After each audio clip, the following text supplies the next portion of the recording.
Good afternoon, everybody. I am Dr. Nidhi Singh, pediatrician in Zen Hospital. Today, I have come up with a very important topic as monsoons are approaching. So, I wanted to bring to your notice some essential health tips for our dear children to keep them safe during this monsoon season. So, first of all, I would like to bring the attention towards few important headings like what food we should give during this season, adequate hours of sleep, what hygiene should be maintained specifically during monsoons, and what some general precautions we should be taking for our kids. And last but not the least, some vaccinations which should be taken preferably prior to the onset of the monsoon season. So first, coming to the food, as we all know that during monsoons many kinds of infections they crop up, many mosquito borne infections they also crop up during the monsoon seasons. In general, the immunity of the kids it tends to be little down during monsoon seasons, so try to give them healthy food, avoid street food at all, and avoid junk food also, and try to give vitamin C rich food in the kids. So vitamin C rich fruits like in the sprouts, in the green leafy vegetables, and in the citrus fruits like oranges, guavas. So try to give little vitamin C in their diet, and avoid street food as much as possible because of the contamination with the all the waterborne infections.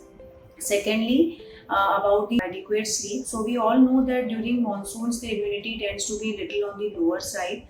So we should focus on adequate 7 to 8 hours of sleep in our kids. So we should not be like late nights encouraging them to sleep late at night, and because they have most of the kids have early morning schools. So preferably give them an adequate 7 to 8 hours of sleep so that kids they have a good immunity during the entire monsoon season. So thirdly, we come across some general hygiene practices which should be maintained. So hand hygiene is very important because kids they just tend to come from school, come from the playgrounds, they skip hand washing, or they just hand wash for few seconds and it's like it's done. But there should be a proper hand washing for at least 20 seconds once they are coming from any outside environment. Because as we all know, the chances of infections are very high during monsoon season. Some other hygienic practices, especially for mothers, wash the fruits and vegetables very well during this monsoon season. Avoid water logging in your houses, in anywhere, in any pots or any corners of your house. Avoid water logging because water logging is a very potent site for the breeding of mosquitoes. So avoid water logging as much as possible.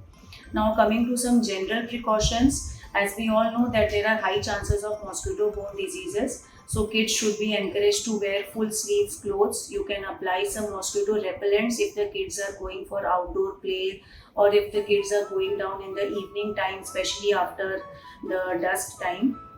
And we should also encourage some proper like drying of the clothes. We should not make the kids wear wet clothes at all. So if the undergarments are dry, or if in general the clothes are dry, there should be a proper ironing of the clothes before the kids are made to wear those clothes.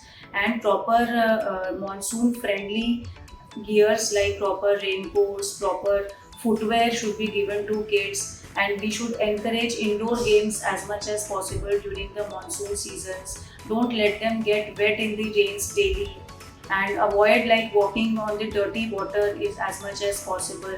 Avoid running around, especially if the floor is slippery. So these things should be brought into notice of our dear kids so that they can be kept safe during the monsoon season. And lastly, I would like to draw your attention towards the flu vaccination. So as we all know, various types of flu viruses they start circulating during the monsoons. So get your child vaccinated against the flu virus, against the swine flu. Get your flu shot at the earliest if you have not taken it yet. And with this, I would like to conclude my brief talk. So please stay safe, stay healthy during this monsoon seasons, and stay indoors as much as possible. Thank you.